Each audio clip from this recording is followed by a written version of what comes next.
Welcome to the deep dive. Today, we're going to dig into Bad Bunny's BOKeTE. Yeah, it's quite a track. It really is.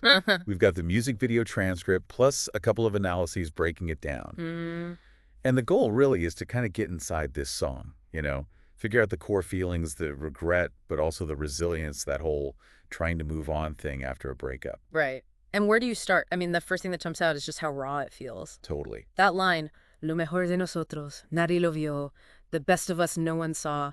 It's powerful. It is. It's more than just being sad things ended, isn't it? Oh, yeah. It's that deep disappointment, like the best version of them as a couple, it just never got seen by anyone. Unfulfilled potential. That feeling, yeah. The real connection wasn't visible.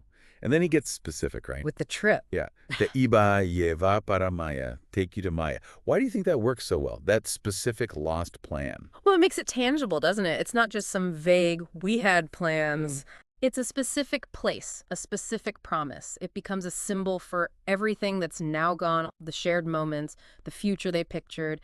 It makes the loss feel much sharper. Like a concrete example of all the hopes that died with the relationship. But, okay, even with that regret hanging there, the song doesn't just stay stuck, does it? No, not at all. It definitely pivots. You get seguir olvidar, continue, forget. That sounds pretty determined. It's an active choice, right? Like, I'm deciding not to dwell, and then there's that openness to love later on. Oh, yeah, the part about más adelante si hay que enamorarnos de nuevo, nos volvemos a enamorar. Exactly. If we have to fall in love again, we will. That shows, resilient, a belief that this isn't the end of the story for him emotionally. And kind of balancing that is the really almost primal statement. Estoy vivo. Gracias a Dios. Estoy vivo y eso es lo que importa. Yeah, I'm alive. Thank God I'm alive, and that's what matters. It just cuts through everything else. It really does. It's like a grounding mechanism. After all the chaos of a breakup, you kind of have to find your baseline again. And what's more baseline than just being alive?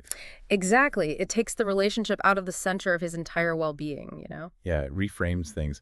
It's interesting how those feelings sit side by side, though. The sadness and the survival instinct. Well, like he says, mis sentimientos cambian como estaciones. Feelings change like seasons. That's such a perfect description. It's never just one thing after a breakup, is it? Never linear. But then the line right after that is The fascinating. Verano one. Yeah, and que todo el tiempo es verano, estoy pasando frío. Even though it's always summer, I'm not feeling cold.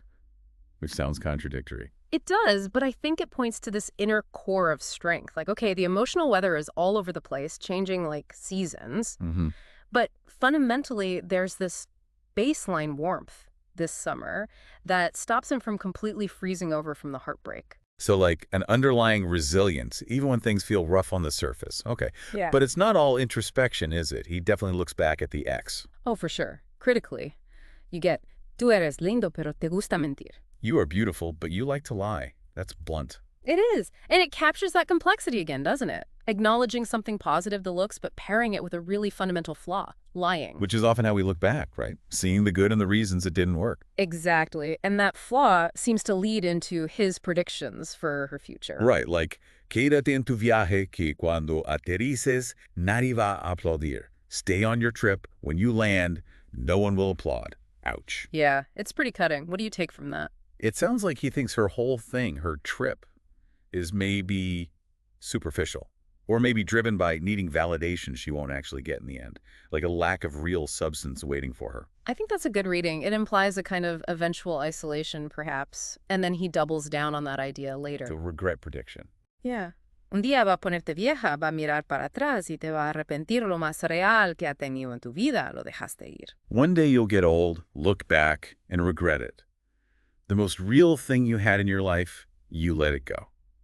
That's a huge statement. It is. It shows how much he valued what they had. Yeah. There's a conviction there that their connection was deeply authentic, and he believes she'll eventually realize she lost something irreplaceable. So there's pain, but also a strong sense of his own worth and the relationship's worth. Definitely. And tangled up in all that, you also get these flashes of the physical side. Ah, yes, the yo chingando agresiva line. Me fucking aggressively. It's raw. It's honest about that passion. And then he brings back the Maya trip idea again, sort of connecting that lost future to that intensity. Right. It shows how it was all connected. The emotional, the physical, the dreams. Bringing up Maya again there kind of underlines how deep the investment was on, multiple levels. Okay, and then there's this phrase towards the end that feels really specific.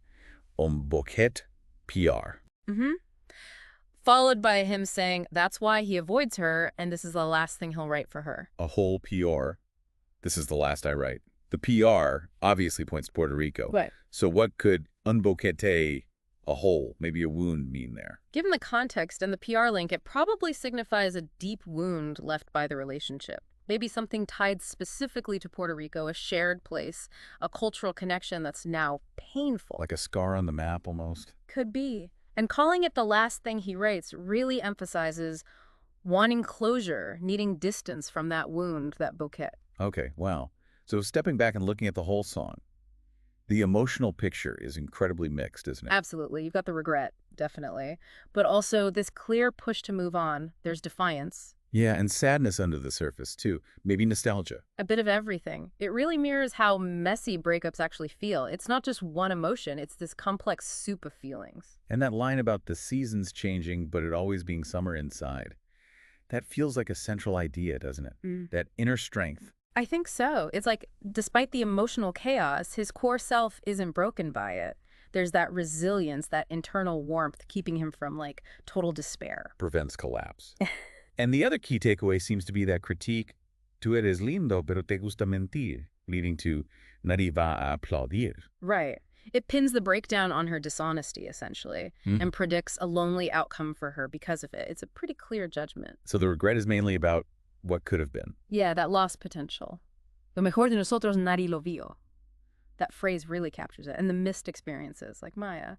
It's sadness for a future that didn't happen. Shows the vulnerability, even amongst all the moving on talk. Exactly. But crucially, he doesn't seem closed off to the future.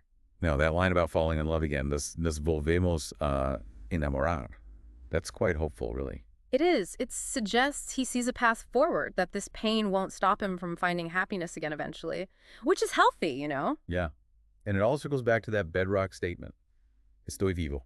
Y eso es lo que importa. I'm alive, and that's what matters. Prioritizing survival and well-being above everything else. It's a powerful place to land. So really, BOKeTE isn't just your standard I'm sad you left me song. It's way more layered. Definitely. It maps out that whole messy aftermath, the pain, the anger, the regret, but also that strong drive to survive and eventually be open again. You really see the emotional processing happening. It's a complex journey. Yeah.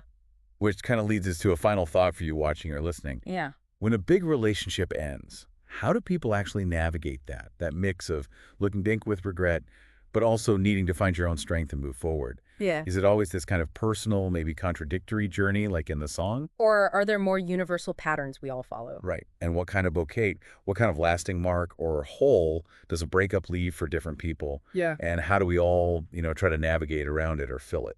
Something to think about. Definitely something to think about. Thanks for digging into BOKeTE with us today.